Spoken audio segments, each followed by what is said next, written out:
अगर आप stock market में थोड़ा सा भी एक्टिव हैं तो आपको पता होगा दैट जो ये ईवी सेक्टर है, जो इस सेक्टर की कंपनियां स्टॉक मार्केट में लिस्टेड हैं, उन्होंने अपने इन्वेस्टर्स को मल्टीवेगर रिटर्न्स ऑलरेडी दे दिए हैं। फिर चाहे वो टाटा मोटर्स हो, इलेक्ट्रा ग्रीन हो, इक्सिकॉम हो या फिर इसी तरह की और कंपनियां हो। अब इसी सेगमेंट की एक और कंपनी अपना आईपीओ लेकर आ रही है। I am talking about Tanwal E Motors Limited and its upcoming IPO. जानते हैं इस कंपनी के बारे में एंड इसके आने वाले आईपीओ के बारे में। कहीं मत जाइए, चैनल को सब्सक्राइब कर लीजिए। तनवाल ई मोटर्स लिमिटेड ये एक महाराष्ट्र बेस्ड कंपनी है। 2018 से इस बिजनेस में है एंड ये company electric two wheeler, electric wheel chair, electric chargers की डिजाइनिंग, डेवलपमेंट एंड मैन्युफैक्चरिंग का काम करती है। एंड जो भी इस कंपनी के ये प्रोडक्ट्स हैं, उनको ये कंपनी अपने 256 डीलर्स के नेटवर्क के थ्रू इंडिया के 19 स्टेट्स में बेचती है। एंड जो ये कंपनी है, ये कंपनी 7 डिफरेंट वेराइटीज के टू व्हीलर्स बनाती है एंड यहाँ पर इस कंपनी के 23 डिफरेंट मॉडल्स हैं। एंड जो ये इस कंपनी के प्रोडक्ट्स हैं, ये पूरी इंडिया में बिकते हैं। एंड अगर हम इस कंपनी की रीजन वाइज सेल्स देखें तो इस कंपनी की टोटल सेल्स का 31.51% वो नॉर्दर्न रीजन से आता है, 12.28% वो साउदर्न रीजन से आता है, 5.67% ये ईस्टर्न रीजन से आता है एंड 50.54% ये वेस्टर्न रीजन से आता है। अब जैसा कि मैंने पहले भी आपको बताया था दैट ये कंपनी इलेक्ट्रिक टू व्हीलर की डिजाइनिंग, डेवलपमेंट एंड मैन्युफैक्चरिंग का काम करती है। मतलब ये कंपनी इन प्रोडक्ट्स को बनाती है। एंड करंट में जो इस कंपनी की टोटल कैपेसिटी है, अप्रोक्सीमेटली ये कंपनी 59% कैपेसिटी यूटिलाइज कर रही है करंट में। दैट मीन्स ये company without any heavy investment अपनी सेल्स को, अपने बिजनेस को ऑलमोस्ट डबल कर सकती है। बट उसके ऊपर अगर इस कंपनी को जाना है, ग्रो करना है, तो फिर इस कंपनी को अपनी मैन्युफैक्चरिंग कैपेबिलिटीज को बढ़ाना पड़ेगा। बट अगर हम इस कंपनी के अगेंस्ट चल रहे लीगल केसेस को देखें तो जो इस कंपनी का ये डिजाइनिंग, डेवलपमेंट एंड मैन्युफैक्चरिंग वाला कॉन्सेप्ट है, ये कहीं से मैच नहीं करता।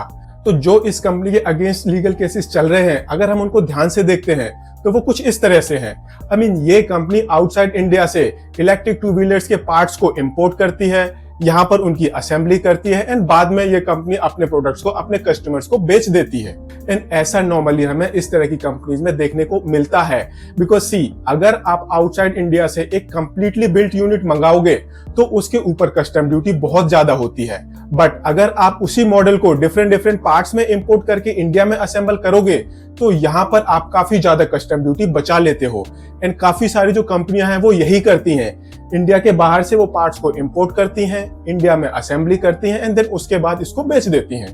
अब ये बात सारी अथॉरिटीज को पता है, तो जो कस्टम अथॉरिटीज हैं उन्होंने क्या करना शुरू किया है, उन्होंने इस तरह की कंपनीज को पकड़ना शुरू कर दिया है एंड उनके अगेंस्ट कस्टम ड्यूटी इवेजन के केसेस डालने शुरू कर दिए हैं।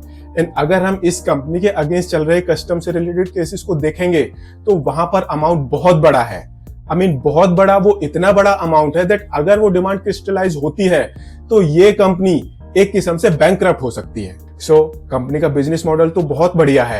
आई मीन ये कंपनी ईवी सेगमेंट में ऑपरेट करती है एंड ईवी सेगमेंट की अभी तक जो भी कंपनियां हैं उन्होंने अपने इन्वेस्टर्स को मल्टीवेगर रिटर्न्स दिए हैं। अब ये कंपनी अपना आईपीओ लेकर आ रही है। इस कंपनी का टोटल आईपीओ साइज है 115.64 करोड़ रुपीस का। इसमें से 81.72 करोड़ रुपीस का फ्रेश इशू है एंड बाकी ऑफर फॉर सेल है। आई मीन मुझे काफी लंबे टाइम बाद एक ऐसा एसएमई आईपीओ मिला है जिसके अंदर ऑफर फॉर सेल है। बिकॉज नॉर्मली जो भी एसएमई आईपीओ वाली कंपनियां होती हैं, उनके केसेस में जो भी ये आईपीओ का साइज होता है उसमें सारा का सारा फ्रेश इशू कंपोनेंट होता है। 59 रुपीज का इस कंपनी का एक शेयर है, 2000 शेयर का लॉट साइज है। इस हिसाब से जो आपकी मिनिमम इन्वेस्टमेंट होगी वो होगी 1,18,000 रुपीज की। एंड इस आईपीओ के थ्रू जो भी पैसे इस कंपनी को मिलेंगे, उन पैसों का ये कंपनी यूज करेगी रिसर्च एंड डेवलपमेंट के लिए, कुछ पैसे यूज होंगे वर्किंग कैपिटल को मैनेज करने के लिए, कुछ पैसे यूज होंगे इनऑर्गेनिक एक्विजिशंस के लिए एंड कुछ पैसे यूज होंगे जनरल कॉर्पोरेट पर्पसेस के लिए। 15 जुलाई को इस कंपनी का आईपीओ ओपन होगा, 18 जुलाई को आईपीओ क्लोज हो जाएगा एंड 22 जुलाई को इस कंपनी की लिस्टिंग होगी। सो अभी तक हमने इस कंपनी के बारे में जाना, कंपनी का आईपीओ स्ट्रक्चर देखा। अब देखते हैं इस कंपनी के फाइनेंशियल्स। आई मीन इस कंपनी के जो फाइनेंशियल्स हैं वो इस कंपनी के बारे में क्या बताते हैं। तो सबसे पहले हम इस कंपनी का टोटल एसेट बेस देखते हैं। आई मीन मार्च 2022 में इस कंपनी का टोटल एसेट बेस था 50 करोड़ रुपीस का। अगले साल ये बढ़कर 57 करोड़ रुपीस के आसपास पहुंच गया है एंड मार्च 2024 में इस कंपनी का टोटल एसेट बेस ये 75 करोड़ रुपीस को एक्सीड कर गया था। आई मीन इस कंपनी का एसेट बेस बढ़ता जा रहा है। अगर हम इस कंपनी की रेवेन्यू देखते हैं तो मार्च 2022 में इस कंपनी की टोटल रेवेन्यू थी 75 करोड़ रुपीस के आसपास। अगले साल वो 76 करोड़ रुपीस के आसपास थी। नेग्लिजिबल ग्रोथ देखने को मिली थी। बट मार्च 2024 में इस कंपनी की रेवेन्यू वो 100 करोड़ रुपीस को क्रॉस कर गई है, वो 105 करोड़ रुपीस के आसपास है। ऐसे ही ये एक प्रॉफिटेबल कंपनी है, बट प्रॉफिट का अमाउंट थोड़ा सा छोटा है। मार्च 2022 में इस कंपनी ने 2 करोड़ रुपए के आसपास प्रॉफिट कमाया था।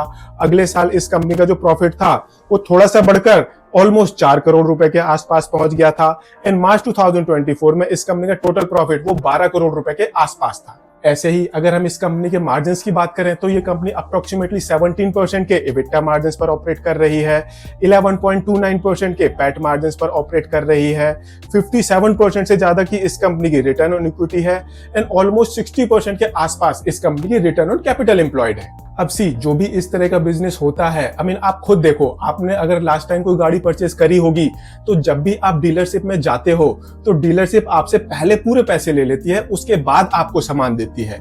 दैट मीन्स जो भी ये बिजनेस होता है एक किस्म से ये कैश रिच बिजनेस माना जाता है। बट ये कंपनी अपने ऑपरेशन से कंटिन्यूसली नेगेटिव कैश जनरेट कर रही है। मार्च 2022 में इस कंपनी को ऑपरेशन से जो टोटल कैश था वो इस कंपनी का 2.5 करोड़ था नेगेटिव। अगले साल थोड़ी सी इंप्रूवमेंट देखने को मिली है, स्टिल 2 करोड़ रुपीस के आसपास वो नेगेटिव था। बट मार्च 2024 में इस कंपनी का जो ऑपरेटिंग कैश है वो पॉजिटिव हो गया है। बहुत अच्छी बात है। अमाउंट बहुत कम है, सिर्फ 18 लाख रुपए है। एंड ये नेगेटिव है बिकॉज इसका रीजन ये है दैट ये कंपनी अपने प्रोडक्ट्स को डायरेक्टली एंड कंज्यूमर को नहीं बेचती। ये कंपनी अपने प्रोडक्ट्स को सबसे पहले डीलर्स को बेचती है, उसके बाद जो इस कंपनी के डीलर्स होते हैं वो इन प्रोडक्ट्स को एंड कंज्यूमर को बेचती है। तो काफी सारे केसेस में इस तरह की जो कंपनियां होती हैं वो अपने डीलर्स को थोड़ा बहुत क्रेडिट पीरियड देती हैं एंड यही रीजन है दैट इस कंपनी का जो ऑपरेटिंग कैश फ्लो है वो नेगेटिव है। इस कंपनी का बिजनेस प्रोफाइल बहुत बढ़िया है। फाइनेंशियल्स छोटा एसेट बेस है, छोटी रेवेन्यू है, छोटी प्रॉफिटेबिलिटी बेस है, बट अच्छे खासे हैं। धीरे धीरे बढ़ते जा रहे हैं। इस कंपनी के आईपीओ में थोड़ा ऑफर फॉर सेल है, थोड़ा फ्रेश इशू कंपोनेंट है एंड इस आईपीओ के बाद आप मान के चलो ये कंपनी एक बेटर कंपनी होगी। बट हम देखते हैं दैट ये कंपनी अपने कंपटीशन में करंट में किस तरह से परफॉर्म कर रही है।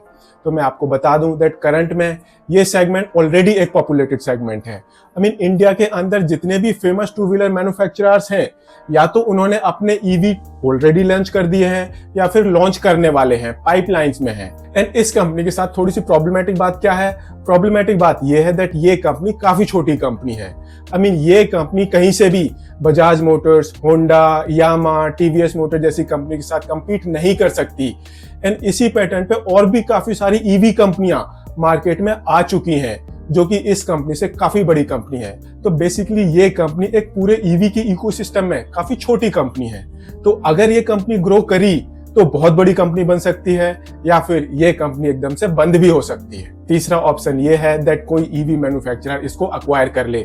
ऐसा होने के चांसेस बहुत कम है बिकॉज आप इस कंपनी का एसेट बेस देखो या फिर आप इस कंपनी की रेवेन्यू देखो, ये बहुत छोटा है। एंड कोई भी ईवी सेक्टर में अगर कोई नई कंपनी आ रही है वो तो एक बार सोच भी लेगी, बट जो बड़ी कंपनियां हैं, ऑलरेडी एस्टैब्लिश्ड प्लेयर हैं, वो इस कंपनी को अक्वायर करें, ऐसे होने के चांसेस बहुत कम है। अपना डिसीजन सोच समझ कर लें। इस वीडियो को देखकर तो बिल्कुल भी मत लें। बट ये एक ऐसा सेक्टर है जिसको गवर्नमेंट प्रमोट कर रही है, काफी जोरों शोरों पर प्रमोट कर रही है। एक किस्म से सनराइजिंग सेक्टर है। दैट मीन्स अगर कंपनियां चली, काफी लंबे टाइम तक चली, तो वो अपने इन्वेस्टर्स को काफी अच्छे रिटर्न्स बना कर देंगी। बट इस वीडियो को देखकर आप अपना डिसीजन बिल्कुल मत लेना। इन्वेस्टमेंट एडवाइजर से कंसल्ट करने के बाद लेना। एंड हो सके तो काफी सारे मल्टीपल सोर्सेस से इंफॉर्मेशन कलेक्ट करो, उसको एनालाइज करो and then take your decision. Because ऐसा करने के बाद अगर आप अपना डिसीजन लोगे तो वो डिसीजन सही साबित हो, इसके चांसेस थोड़े से ज्यादा होंगे। अगर आपको ये वीडियो पसंद आया हो, इसको लाइक शेयर जरूर करें एंड चैनल को सब्सक्राइब करें। Thank you.